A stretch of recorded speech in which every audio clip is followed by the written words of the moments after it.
ये है अलेक्जेंडर केजिस, जिसे डार्क वेब का किंग माना जाता है। इस अकेले आदमी को पकड़ने के लिए एक या दो नहीं बल्कि पूरे 7 मुल्कों की एजेंसियों के पसीने छूट गए थे। डार्क वेब पर इस आदमी ने पूरे 23 मिलियन डॉलर की ड्रग्स बेची थी, लेकिन एक छोटी सी गलती की वजह से इस आदमी की जिंदगी हमेशा के लिए खत्म हो जाती है। ये कहानी है डार्क वेब के मोस्ट वांटेड क्रिमिनल की।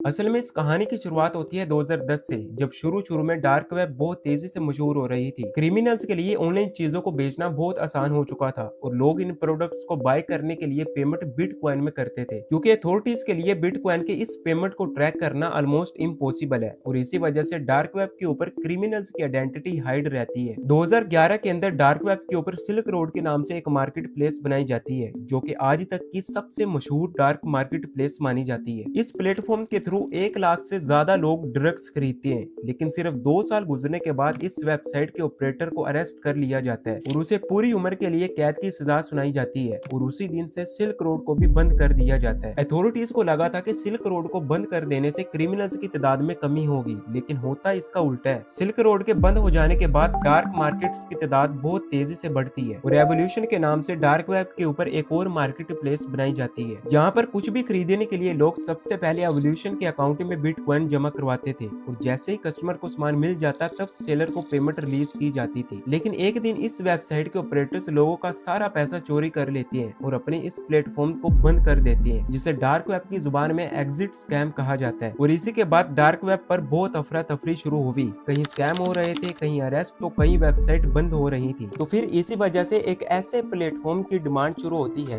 जिस पर लोग ट्रस्ट कर सकें। और फिर 2014 के अंदर डार्क वेब के ऊपर अल्फाबे के नाम से एक मार्केट प्लेस बनाई जाती है। इस प्लेटफॉर्म को बनाने वाले आदमी का असल नाम क्या था ये तो कोई नहीं जानता था, लेकिन ऑनलाइन की दुनिया में लोग उसे अल्फा 2 के नाम से जानते थे। शुरू में इस प्लेटफॉर्म पर सिर्फ छोटी मोटी चीजें जैसे क्रेडिट कार्ड और लॉगिन डिटेल्स ही बेची जाती थी, लेकिन आहिस्ता आहिस्ता यहाँ पर ड्रग्स, वेपन्स, मालवेयर और मनी लॉन्ड्रिंग जैसी सर्विसेज भी प्रोवाइड होने लगी। अल्फाबे बहुत तेजी से कामयाब हुई और डार्क वेब की सबसे बड़ी मार्केट प्लेस बन गई। सिर्फ 1 साल के अंदर अंदर इस प्लेटफॉर्म पर 2 लाख से ज्यादा यूजर्स और तकरीबन 40,000 सेलर्स मौजूद थे। 2017 तक अल्फाबे पर तकरीबन 3 लाख आइटम्स लिस्टेड थी और हर रोज $5 लाख से ज्यादा की सेल्स हो रही थी। अल्फा 2 हर ट्रांजैक्शन पर 2 से 4% तक कमीशन लेता था और इसी वजह से वो आहिस्ता आहिस्ता एक मल्टी मिलियनर बन गया और इसी वजह से अथॉरिटीज इस प्लेटफॉर्म के फाउंडर को पकड़ना चाहती थी। अमेरिकन इन्वेस्टिगेटर्स ये मालूम करना चाहते थे कि अल्फाबे के सर्वर्स कहाँ मौजूद हैं, क्योंकि अगर उन्हें सर्वर्स का पता चल जाता तो वो इस प्लेटफॉर्म को बंद कर सकते थे या फिर इसके ऑपरेटर्स की लोकेशन ढूंढ सकते थे। लेकिन अल्फाबे को टोर ब्राउजर के थ्रू ऑपरेट किया जा रहा था, जहां हम अपनी नॉर्मल लाइफ में क्रोम जैसे ब्राउजर का इस्तेमाल करते हैं, वहीं दूसरी तरफ डार्क वेब को एक्सेस करने के लिए टोर जैसे ब्राउजर का इस्तेमाल किया जाता है। और टोर ब्राउजर के सिस्टम को जानबूझकर इस तरह डिजाइन किया गया है ताकि सर्वर्स, ऑपरेटर्स और सेलर्स की लोकेशन मालूम ना की जा सके। इसी वजह से अमेरिकन इन्वेस्टिगेटर्स अब दूसरा रास्ता इख्तियार करते हैं, वो खुद से फेक बायर्स बनकर अल्फाबे से ड्रग्स खरीदना शुरू करते हैं, इस उम्मीद में कि शायद किसी सेलर से कोई छोटी सी गलती हो जाए और अगर ऐसा हो जाता तो अथॉरिटीज उस शख्स को अरेस्ट करके मजीद मालूमात हासिल कर सकती थी। लेकिन दूसरी तरफ अल्फाबे को चलाने वाला कोई आम आदमी नहीं, बल्कि वो भी एक मास्टरमाइंड था और उसको ये सारी चीजें पहले से पता थी।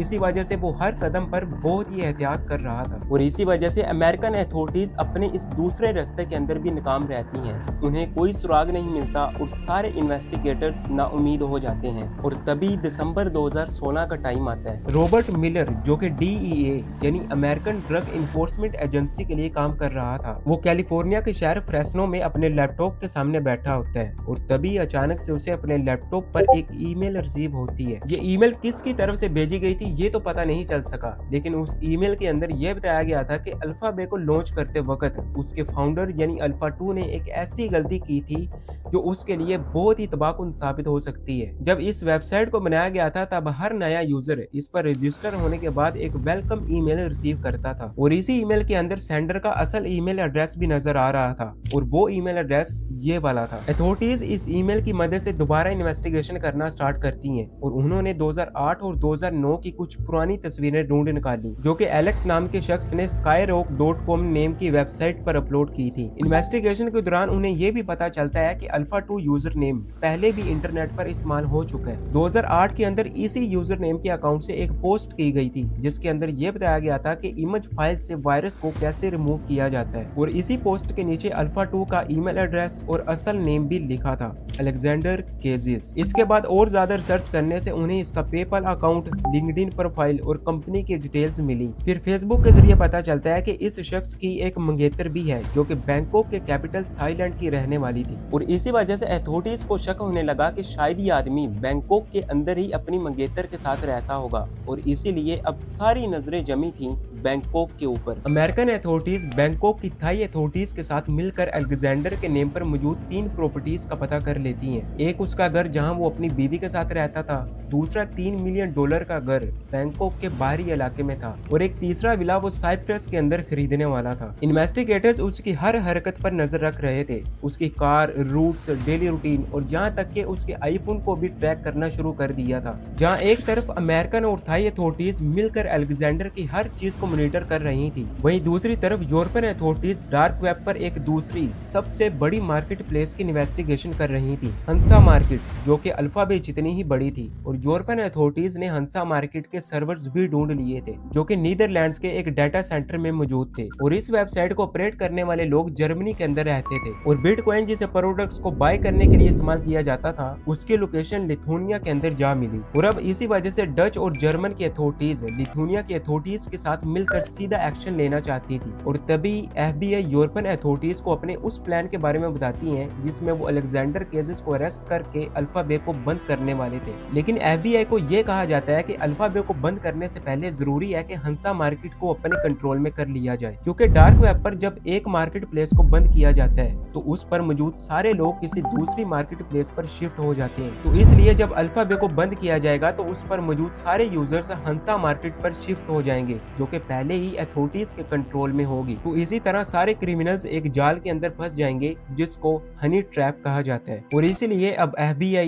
DEA और पूरे 7 मुल्कों की एजेंसीज मिलकर अपने इस ऑपरेशन को मुकम्मल करने जा रही थी, जिसे नेम दिया गया ऑपरेशन बेयोनेट। लेकिन दूसरी तरफ अलेक्जेंडर केजिस को इस बात का बिल्कुल भी अंदाजा नहीं था कि सिर्फ 1 महीने बाद वो इस दुनिया में जिंदा नहीं रहेगा। प्लानिंग के मुताबिक 20 जून 2017 को ऑपरेशन का पहला हिस्सा शुरू किया जाता है। डच फोर्सेस लिथुनिया के डाटा सेंटर पर रेड करती हैं, और दूसरी तरफ जर्मन अथॉरिटीज हंसा मार्केट के दोनों ऑपरेटर्स को जर्मनी के अंदर अरेस्ट कर लेती हैं, और हंसा मार्केट का पूरा सिस्टम अथॉरिटीज के कंट्रोल में आ जाता है। और फिर आया वो दिन 5 जुलाई 2017। रॉयल थाई पुलिस, DEA और FBI मिलकर इस दिन अलेक्जेंडर केजिस को अरेस्ट करने वाली थी, लेकिन वो इसको रंगे हाथों पकड़ना चाहती थी उस टाइम जब वो अपना लैपटॉप चला रहा हो, क्योंकि अगर उसका लैपटॉप बंद हुआ तो अथॉरिटीज के लिए अल्फाबे को अपने कंट्रोल में करना बहुत मुश्किल हो सकता है। इसलिए 5 जुलाई 2017 को जब अलेक्जेंडर अपने विला के अंदर अपने लैपटॉप के सामने बैठा होता है, तभी एक फीमेल जो कि रॉयल थाई पुलिस की अंडर कवर एजेंट होती है, वो अपनी कार को इस आदमी के घर के बाहर गेट से टकराती है, और तभी ये आदमी अपना लैपटॉप वहीं छोड़कर बाहर उस एक्सीडेंट को देखने के लिए भागता है। इस बात से बिल्कुल अनजान के इस एक लम्हे का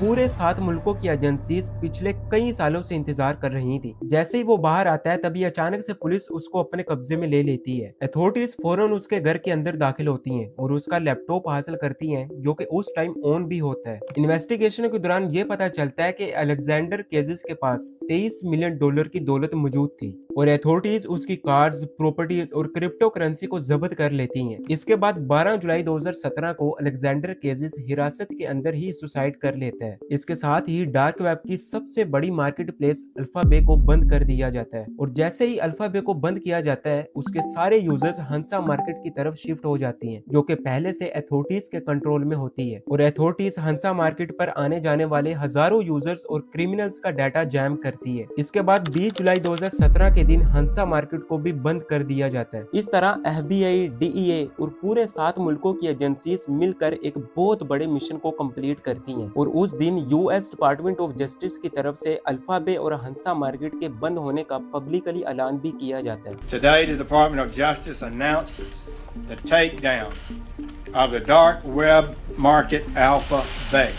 This is the largest dark market web place takedown in world history. ये थी कहानी डार्क वेब के सबसे बड़े किंग की। अगर आपको वीडियो थोड़ी सी भी अच्छी लगी है तो इसको लाइक जरूर करें, और अगर आप इस तरह की और इंटरेस्टिंग वीडियोस देखना चाहते हैं तो कमेंट में जरूर बताएं। मिलते हैं एक नेक्स्ट वीडियो में, तब तक टेक केयर, गुड बाय।